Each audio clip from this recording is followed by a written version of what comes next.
Welcome to the Crypto News. In today's video, Saylor shares his thoughts on the current crypto market and the collapse of fiat currency. I think Bitcoin is a better gold than gold. You can move it at the speed of light. You can see with the Lightning Network evolving that pretty soon we'll have 1 billion people able to move any block of Bitcoin anywhere friction-free.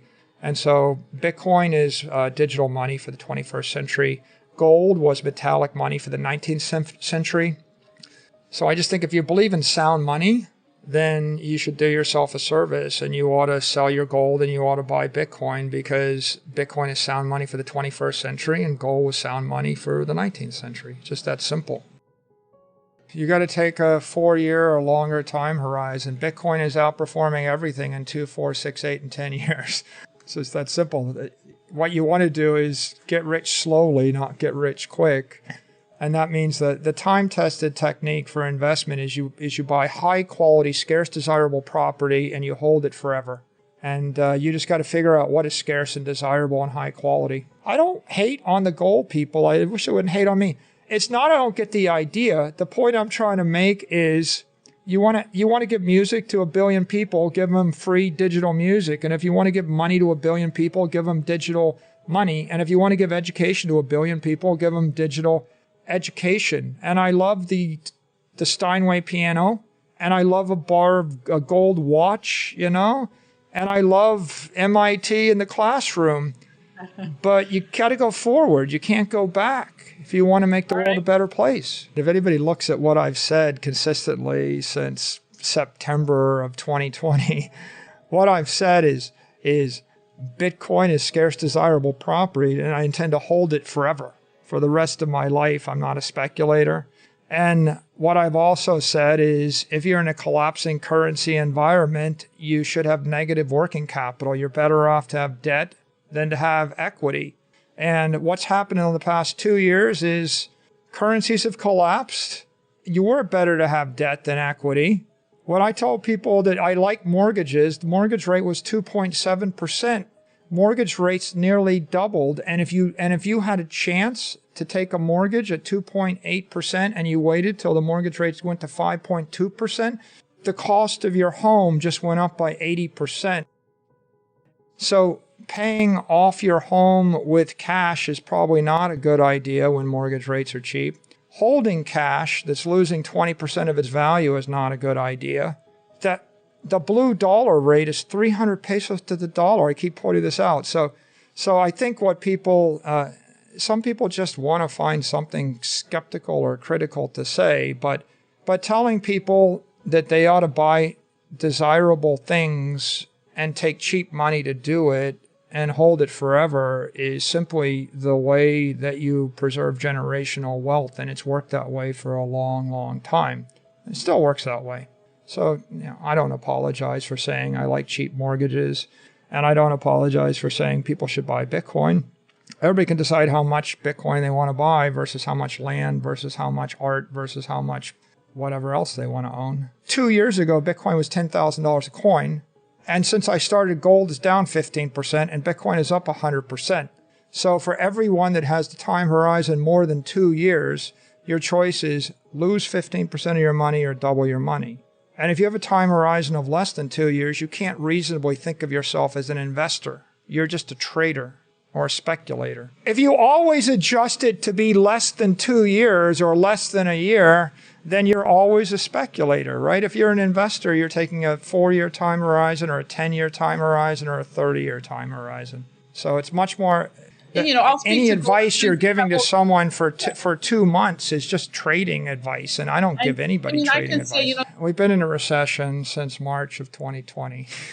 If you calculated or if you estimated the economy based upon real output and then you adjusted it for the strength of the currency, if the currency loses 20% of its purchasing power and the economy is flat, then you contracted the economy by 20%.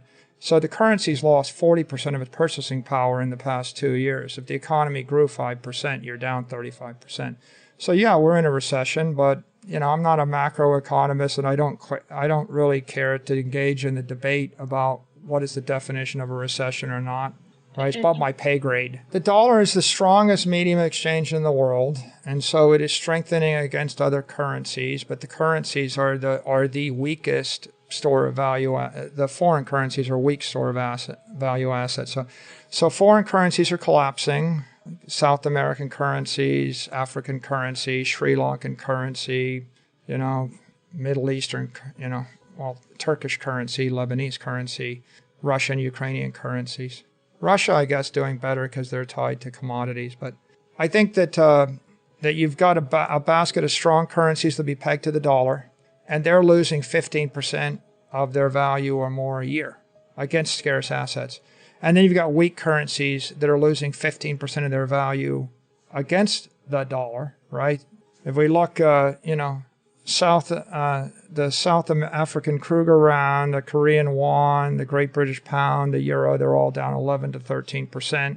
Polish is down 16%. The yen's down 18% over the course of about a year. So they're collapsing against the dollar. And then the developing markets are collapsing 40% against the dollar. So do I think it'll happen? Continue? Yeah. I actually think that in a digital world, the 8 billion people want to hold the dollar. They don't want to hold a local currency. So if I could swap, name a currency in South America you want to hold other than the dollar. There isn't one. So the only thing that keeps people from swapping all their local currencies for dollars is whether they trust Tether or whether they can get access to Tether or Circle, right? Right? Because UST wasn't a trustworthy dollar, right? And maybe you can't get access. But I think that there's no doubt if you're looking at your bank freezing your assets and devaluing your assets in local currency, you want to hold the US dollar as your medium of exchange. And you want a simple world or a simple way to see the world. If you need your money in less than 4 years, you probably want to keep it in the dollar. And if you need your money in more than 4 years, if you want to hold it between 4 and 40 years, you put it in property. And the best property in the world is Bitcoin. I have bad news for you. If you're not rich by now, you're screwed. And if you're in debt, you're even double screwed. How so, you might wonder?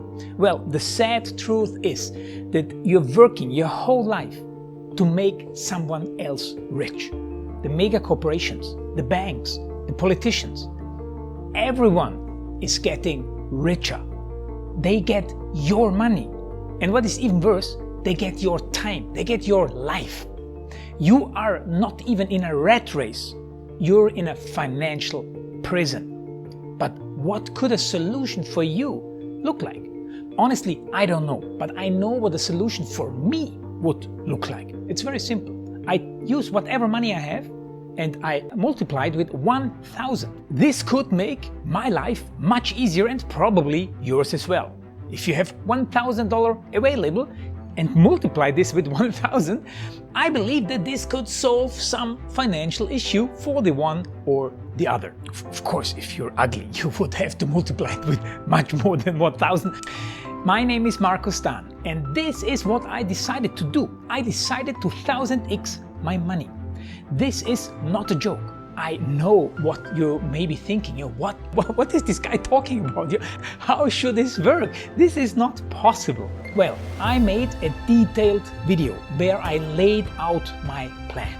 And some clever folks might even want to look at this plan and copy it and do exactly what I do. This is just a little hint on the side.